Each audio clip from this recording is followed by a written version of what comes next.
안녕하세요, 여러분. 소울 스토리타임에 오신 것을 환영합니다. 드디어 돌아왔습니다. 히가시노 게이고 작가의 살인의 문 2권을 시작합니다. 한 권에서 열렸던 그 문, 그 너머에 있던 진실은 과연 무엇이었을까요? 이제 모든 비밀이 밝혀집니다. 뒤틀린 운명과 예측할 수 없는 반전의 연속. 지금 함께 들어보시겠어요? 시작합니다. 15장. 구라모치가 출근하자 나는 그를 데리고 회사 밖 찻집으로 갔다. 그리고 커피를 주문하자마자 회사를 그만두고 싶다는 말을 꺼냈다. 제 아무리 구라모치라도 그 말에는 당황한 듯했다. 대체 왜 그러는데? 무슨 일 있었어? 아니면 보수가 너무 적어서 그러나? 그게 아니라 사기 행각에 관여하고 싶지 않아서 그래. 사기 행각이라니, 말이 좀 심하잖아. 나는 나카가미가 신입사원을 교육하면서 했던 말을 구라모치에게 전했다. 듣고 있던 구라모치의 표정이 점점 어두워졌다. 그는 내 얘기가 끝난 후에도 한동안 입을 열지 않았다. 종업원이 날라온 커피를 한 모금 마신 후에도 그는 여전히 침묵했다. 설명을 해봐, 내가 사장이잖아. 혹시 나카가미가 제멋대로 짓거리는 거라고 말하고 싶은 거야? 아니, 그건 아니야. 그럼 뭔데? 자, 들어봐. 구라모치가 나를 달래듯 손바닥을 펼쳐서 흔들어 보이며 말했다. 내가 불쾌해하는 것도 무리는 아니야. 호즈미 사건도 있었고 동서 상사건으로 서로 힘들어하기도 했지. 다시는 그런 전철을 되풀이하고 싶지 않을 거야. 그건 나도 마찬가지야. 특히 지금은 내가 경영자니까 무슨 일이 생겼을 때 경찰에 쫓기는 신세가 되는 사람은 다른 누구도 아닌 바로 나 자신이야. 그런데 내가 그렇게 위험한 짓을 할 리 있겠어? 하지만 나카가미가 고객을 어떻게 다뤄야 하는지 지도한 것뿐이야. 우리 같은 사업은 마냥 친절하게만 대해서는 생존하기 힘들거든. 어느 정도는 허세가 필요해. 게다가 상대에 따라 태도를 바꾸는 건 세일즈의 기본이야. 동서 상사에서도 귀에 못이 박힐 정도로 들었잖아.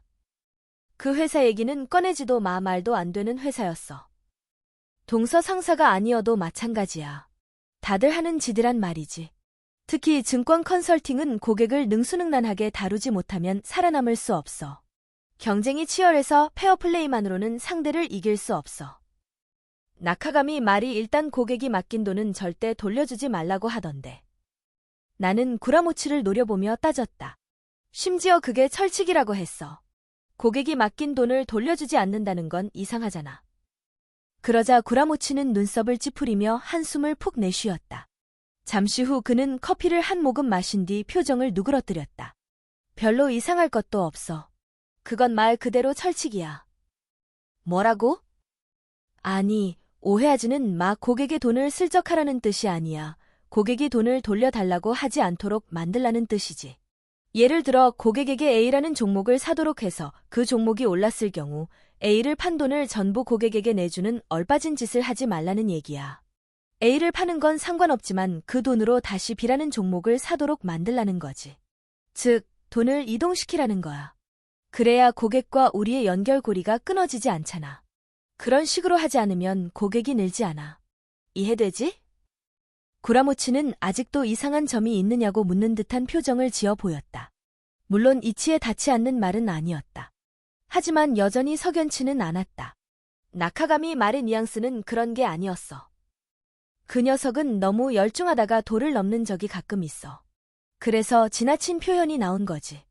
내가 주의를 줄게. 그렇지만 내가 방금 말한 것 이상의 의미는 절대 아니니까 걱정하지 마. 고객이 무조건 돈을 돌려달라고 하면 그때는 어떻게 할 거야? 그럴 때는 돌려줘야지. 당연한 거 아니야? 물론 고객이 그러지 않도록 만드는 게 우리 일이지만 말이지. 거기까지 말한 뒤 구라모치는 손목시계를 내려다봤다. 아이고, 시간이 벌써 이렇게 됐네. 이렇게 빈둥거리다간 벌어들인 돈도 다 날아가겠다. 그가 테이블 위에 놓여있던 계산서를 집어들었다. 잠깐만. 하나만 더 묻자. 또 뭔데? 주식을 거래하려면 자격이 필요하잖아. 너 자격증 있어? 일순 구라모치의 표정이 험악해졌다고 느꼈다. 하지만 그것은 아주 짧은 순간에 지나지 않았다. 그는 이내 여유 있는 미소를 되찾았다. 당연하지. 쓸데없는 일에 신경 좀 쓰지 마. 그럼 다음에 보여줘. 알았어. 그러고서 그는 다시 한 번 시계를 봤다. 자, 서둘러야겠다. 그가 계산대로 향했다. 유리문을 열고 나가는 구라모치를 바라보던 나는 회사를 그만두겠다던 생각이 나도 모르는 사이 사라졌음을 깨달았다. 물론 구라모치의 말을 곧이곧대로 믿은 건 아니다. 하지만 그와 벌이는 논쟁은 항상 이런 식으로 끝났다.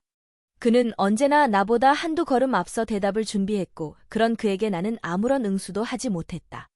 결국 남는 것은 불완전 연소된 것 같은 찜찜함이었다. 그러나 이번만은 결코 속지 않으리라고 다짐했다. 구라모치가 아무리 미꾸라지같이 빠져나가도 조금만 파헤쳐보면 회사가 저지르는 부정을 파악할 수 있을 것이라고 생각했다. 나카가미를 비롯한 간부급은 입을 쉽게 열지 않을 테니 젊은 사원들에게 캐묻기로 했다. 그런데 그렇게 결심한 것도 잠시 매우 중대한 사건이 내게 닥쳤다. 본업인 가구 매장 근무를 하고 있을 때였다. 후배가 다가오더니 내 귀에 대고 속삭였다. 어제 다지마 선배의 고객을 봤어요. 왠지 그의 말투가 의미심장하게 느껴졌다. 고개를 돌려 그를 바라보며 물었다. 내 고객 누구? 이름은 모르겠어요. 1년 전쯤 혼자 왔던 여자예요. 꽤 미인이긴 하지만 물장사 분위기가 풍겨서 다들 호스티스 같다고 수군거렸는데. 기억 안 나세요? 나는 눈을 화들짝 떴다. 혼자 오는 여성 고객은 그리 많지 않다. 더구나 물장사 분위기를 풍기는 여자라면 떠오르는 건 한 사람이었다. 심장 박동이 빨라지기 시작했다.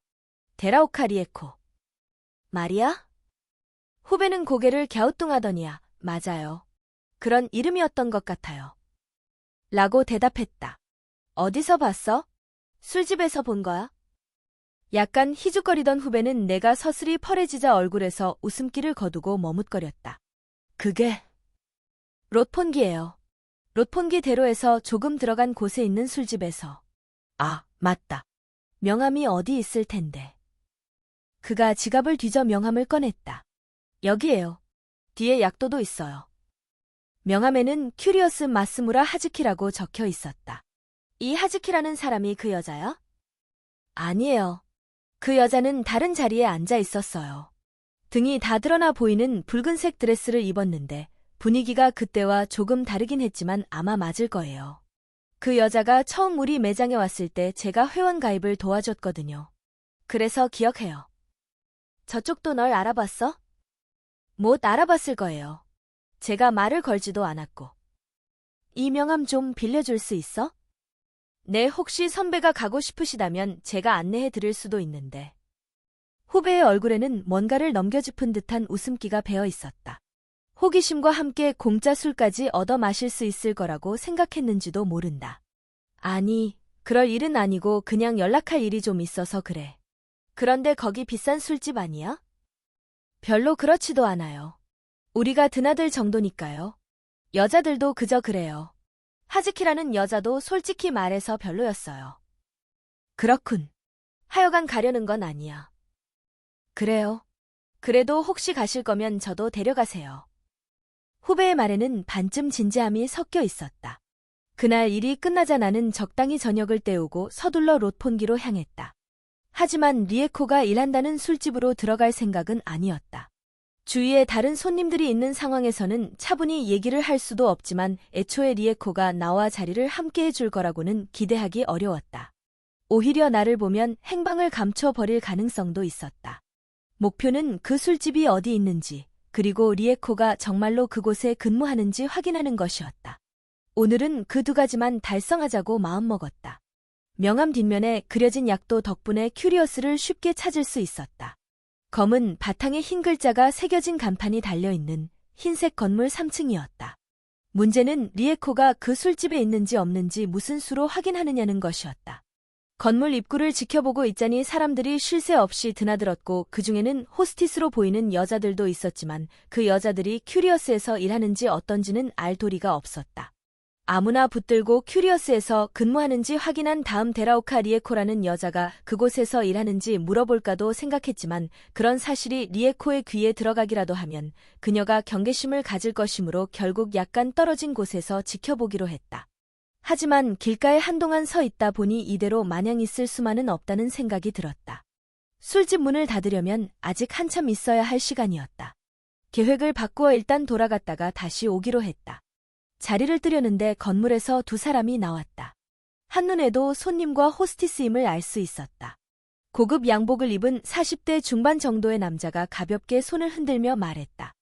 하즈키짱, 그럼 다음에 봐. 안녕히 가세요. 다음에는 프렌치 레스토랑에 가는 거예요.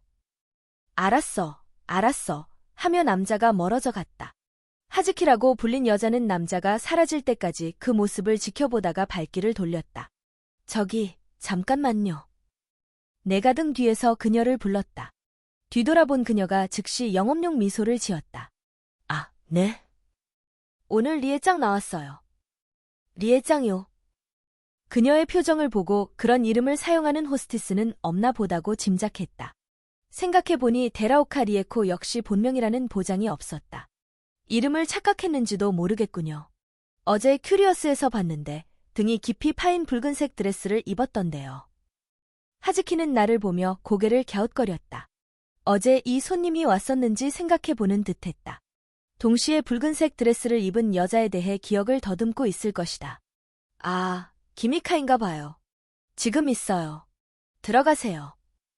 그녀가 미소를 지으며 나를 엘리베이터로 안내하려고 했다. 아니, 지금은 어딜 좀 가야 해서요. 나중에 다시 오겠습니다. 그럼 11시까지는 오세요. 기미카가 오늘은 일찍 나와서 12시 전에 퇴근할 거예요. 알았어요. 고맙습니다. 저, 성함이? 아, 나카무라예요. 그렇지만 그 사람이 기억하지 못할 거예요. 나카무라 씨란 말이죠? 일단 그렇게 전할게요. 하즈키의 인사를 받으며 그곳을 벗어나는데 겨드랑이와 등에서 진땀이 흘렀다. 기미카라는 이름을 쓰는군. 기미카가 하즈키의 말을 듣고 수상하다고 생각할 게 분명했다. 하지만 설마 내가 왔으리라고는 상상하지 못할 것이다. 나카무라는 흔한 성이었다.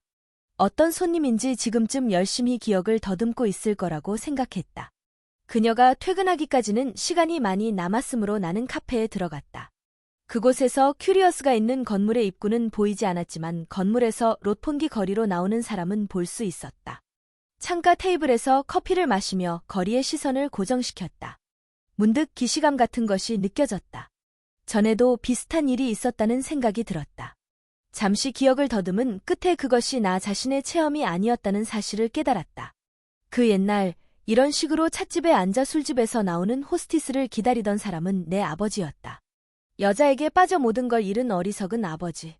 아버지는 재산뿐 아니라 고생해서 얻은 치과 의사라는 직업마저 잃고 말았다. 내가 지금 그때의 아버지와 똑같은 짓을 하고 있단 말인가. 고개를 저었다. 단언컨대 그렇지는 않았다. 당시의 아버지는 가정 따위는 안중에도 없고 오직 여자를 차지하려는 마음에 그녀를 기다렸다. 지금의 나는 다르다. 내 가정을 파괴한 장본인의 저희를 알고 싶어 그녀를 기다린다. 그러나 내 마음 깊은 곳에서 그와는 전혀 다른 속삭임이 들려왔다. 결국은 마찬가지 아니야? 너도 여자한테 홀려 모든 걸 잃었잖아. 아버지와 뭐가 다르지?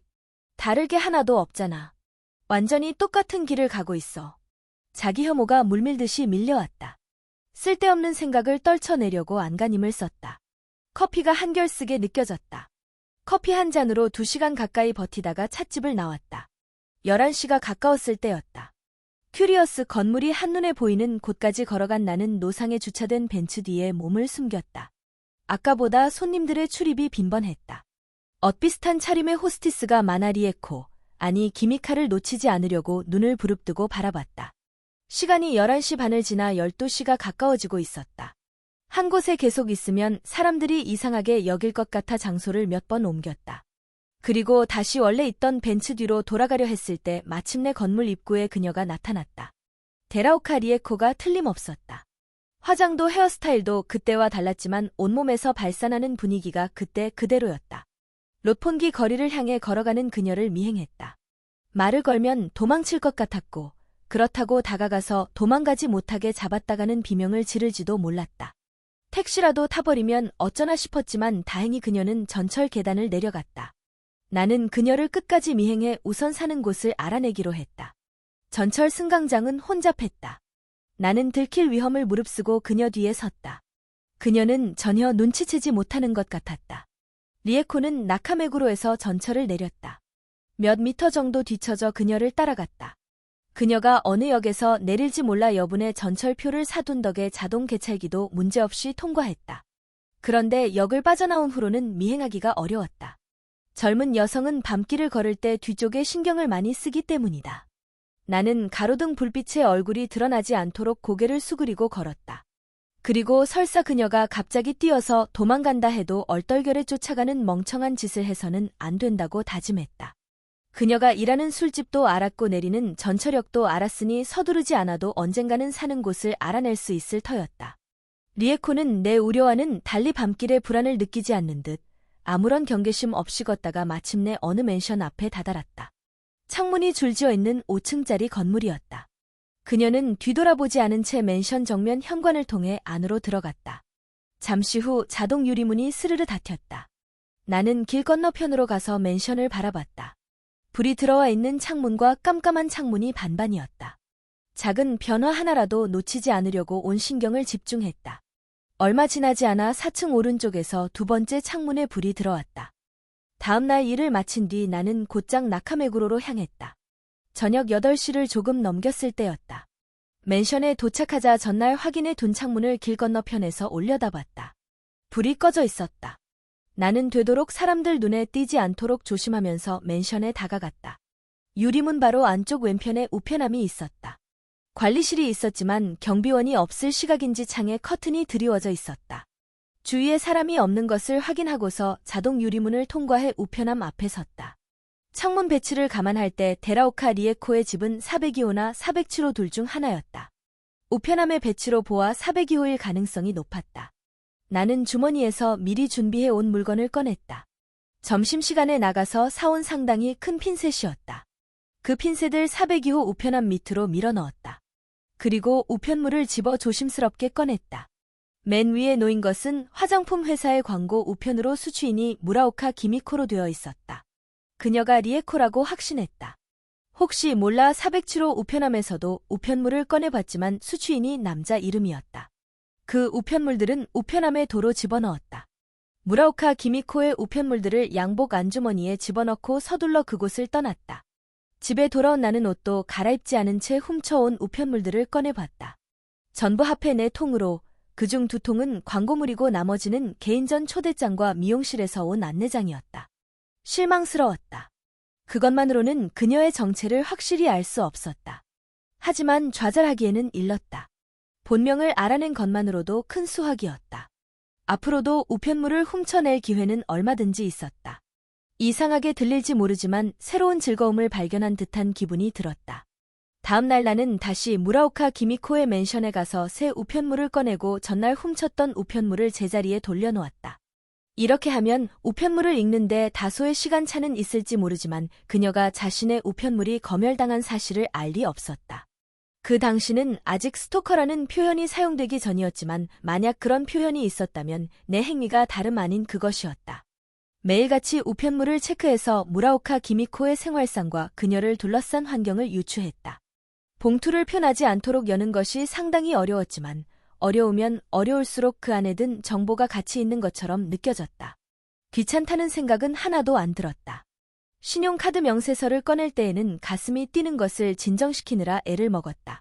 무라오카 기미코는 상당히 호화롭게 생활하고 있었다. 고급 브랜드 카탈로그가 수시로 날아오는 건 그런 물건을 구입한 적이 있어서일 것이다. 전화 요금도 혼자 사는 집치고는 꽤 많이 나왔다. 무엇보다 신용카드 결제액이 상상을 초월했고 그중 할부 대금도 꽤 되는 듯했다. 그걸 보고 나는 미하루를 떠올렸다. 그런 식으로 해서 정보는 모았지만 내 원래 목적을 달성하는 데는 도움이 되지 않았다. 왜 내게 그런 짓을 했는지, 왜 그 기간에만 다른 집에 있으면서 그곳이 자신의 집인 척했는지, 그 이유는 여전히 오리무중이었다. 기미코가 집에 있을 때 들이닥치는 방법도 생각해봤다. 하지만 그런다고 해서 그녀가 진실을 말하리라는 보장이 없었다. 자칫하다가는 경찰을 부르는 등 소동만 일으킬 우려가 있었다. 우편물을 훔친 사실을 밝히지 않으면 체포될 염려는 없었지만 향후의 행동에 큰 제약이 따를 것은 확실했다. 그리고 무엇보다 그녀가 다시 행방을 감출 수도 있었다. 그러니 그녀를 직접 만나는 건 움직일 수 없는 증거를 손에 넣은 다음이어야 했다. 그리고 그 증거를 확보하는 방법은 역시 우편물을 훔쳐보는 것이었다. 내가 그런 짓을 하고 있는 동안 세상에는 엄청난 변화가 일어나고 있었다. 주가가 폭락하기 시작한 것이다. 증권 거래에 대해 아무런 지식이 없는 나였지만 구라모치의 회사가 심각한 상황에 처했다는 것 정도는 눈치챌 수 있었다. 걱정이 되어 회사에 전화해봤지만 구라모치와 연결되지 않았다. 그뿐 아니라 다른 간부들도 자리를 비운 듯했다. 전화를 받은 아르바이트생은 성난 고객들이 몰려와 입장이 난처하다고 불안한 목소리로 호소했다. 구라모치의 집으로 전화를 걸어보았다. 전화를 받은 유키코는 겁에 질려 있었다. 그녀는 전화한 사람이 나라는 것을 알자 하고 안도의 한숨을 내쉬었다. 구라모치가 집에 있느냐고 그녀에게 물었다. 며칠 집에 들어오지 않았어요. 밖에서 전화만 하고요. 어디 있는지는 알아요? 그것도 가르쳐 주질 않아요. 금방 돌아오겠다는 말만 했어요. 다른 사람들은 연락 안 했고요. 많이 했지요.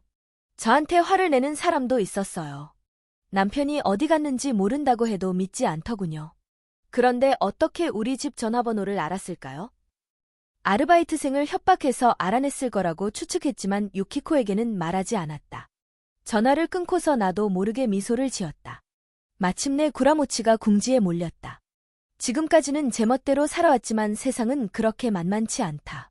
그 녀석의 가면이 벗겨지고 사기가 들통나게 된 것이다. 굳이 말할 필요도 없겠지만 내게는 구라모치를 걱정하는 마음 따위는 티끌만치도 없었다. 빨리 모든 것이 밝혀져서 세상 사람들로부터 손가락질을 받기를 바랐다. 그날도 나는 무라오카 기미코의 맨션으로 향했다. 그리고 늘 그랬듯이 우편물을 훔쳤다. 그 일은 이제 내 하루 일과가 되어 가고 있었다. 그날의 수확은 3통으로 그중 2통은 광고 우편이었다. 그런데 나머지 1통을 들여다본 순간 가슴이 뛰기 시작했다. 편지, 그것도 개인적 서신으로 보였기 때문이다. 옅은 분홍색 봉투에 무라오카 기미코의 이름이 볼펜으로 적혀 있었다. 나는 봉투를 안주머니에 집어넣고 얼른 그 자리를 빠져나왔다. 봉투의 종류와 거기 적힌 필적으로 보건대 보낸 사람은 여자인 것 같았다. 여자끼리 주고받는 편지에 비밀스런 내용이 많다고 들었는데 마침내 대열을 건진 것이다. 가슴이 뛰었다. 그런데 전철에 타자마자 편지의 발신인을 확인한 나는 머리가 혼란스러웠다. 믿기지 않는 일이 일어났기 때문이다. 발신인이 내가 아는 이름이었다. 세키구치 미하루. 알아도 너무 잘 아는 이름이었다. 왜 이 편지 봉투에 이혼한 내 전처의 이름이 있단 말인가? 미하루가 기미코에게 무슨 볼일이 있을까? 아니 그보다 미하루가 어떻게 기미코의 주소를 알았을까? 구토가 밀려왔다. 상황이 정확히 이해되지는 않았지만 불길한 무언가 다가오고 있다는 것만은 확실했다. 다음 역에서 내린 나는 거칠게 봉투를 찢었다. 다른 봉투를 뜯었을 때처럼 조심할 여유가 없었다. 안에서 사진 몇 장과 편지가 나왔다. 외국에서 찍은 것으로 보이는 사진에 기미코의 모습이 보였다. 그런데 그중 한 사진에 기미코와 미하루가 함께 있었다. 두 사람이 즐겁게 웃으며 카메라를 바라봤다. 떨리는 손으로 편지를 펼쳤다. 거기에는 다음과 같은 내용이 적혀 있었다. 스페인에서 찍은 사진이에요. 역시 좀 더 많이 찍을 걸 그랬나 봐요. 다음번엔 어디로 갈까요? 자, 여러분. 오늘은 히가시노 게이고의 살인의 문 2권, 15장까지 함께 들으셨습니다. 점점 진실에 가까워지고 있습니다. 하지만 히가시노 게이고의 반전은 여기서 끝나지 않죠. 다음 챕터에서는 어떤 충격적인 진실이 기다리고 있을까요? 다음 이야기에서 만나요. 편안한 밤 되세요. 안녕.